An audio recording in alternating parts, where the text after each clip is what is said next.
କୁନି ପୁଅଙ୍କ ସହିତ ଏବେ ଓଡ଼ିଆ ଅଭିନେତ୍ରୀ ଜିନା। ତ ଫ୍ରେଣ୍ଡସ୍, ଆପଣମାନେ ଜିନାଙ୍କୁ ତ ବେଶ ଭଲ ଭାବରେ ଜାଣିଥିବେ। ହଲିଉଡ୍ ଇଣ୍ଡଷ୍ଟ୍ରିରେ ତାଙ୍କର ସୁନ୍ଦର ଅଭିନୟ ବି ଆପଣମାନେ ଦେଖିବାକୁ ପାଇଥିବେ। 90 ଦଶକରୁ ହଲିଉଡ୍ ଇଣ୍ଡଷ୍ଟ୍ରିରେ ଅଭିନୟ କରି ଆସୁଛନ୍ତି ଜିନା।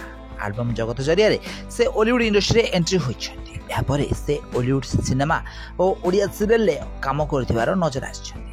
ଏବେ ଜିନାଙ୍କ ବାହାଘର ହୋଇଛି ରୁଦ୍ରଙ୍କ ସହିତ। 36 ବର୍ଷ ବୟସରେ ବିବାହ ବନ୍ଧନରେ ବାନ୍ଧି ହୋଇଥିଲେ ଜିନା ସାମଲ। ତାହେଲେ ବାହାଘର ପରେ ଏବେ ରୁଦ୍ରଙ୍କ ସହିତ ସେ ପ୍ରାୟ 5 ବର୍ଷ ହେଲାଣି ରହି ଆସୁଛନ୍ତି। ହେଲେ ଏପର୍ଯ୍ୟନ୍ତ ମା ହୋଇନାହାନ୍ତି ଜିନା ସାମଲ। ତ ଗତ ଦିନମାନଙ୍କରେ ଜିନାଙ୍କ ଫ୍ୟାନ୍ ତାଙ୍କୁ ପଚାରିଥିଲେ କି ଆପଣ କେବେ ମା ହେବାକୁ ଯାଉଛନ୍ତି।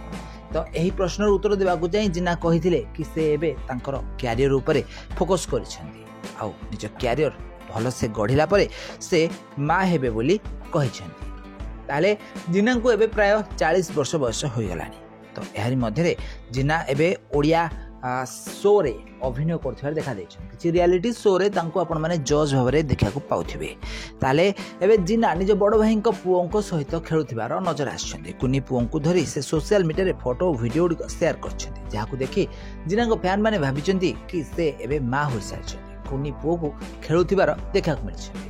ତାହେଲେ ଜିନା ଏବେ ଓଡ଼ିଆ ସିରିଏଲରେ ଓ ହଲିଉଡର କିଛି ରିଆଲିଟି ଶୋରେ ଅଭିନୟ କରୁଥିବାର ନଜର ଆସିଛନ୍ତି। ତ ଫ୍ରେଣ୍ଡସ୍, ଆପଣମାନଙ୍କୁ ଜିନା କେମିତି ଲାଗନ୍ତି, ତାଙ୍କ ଅଭିନୟ କେମିତି ଲାଗେ ଆମ କମେଣ୍ଟ ମାଧ୍ୟମରେ ନିଶ୍ଚିତ ଭାବରେ କମେଣ୍ଟ କରନ୍ତୁ।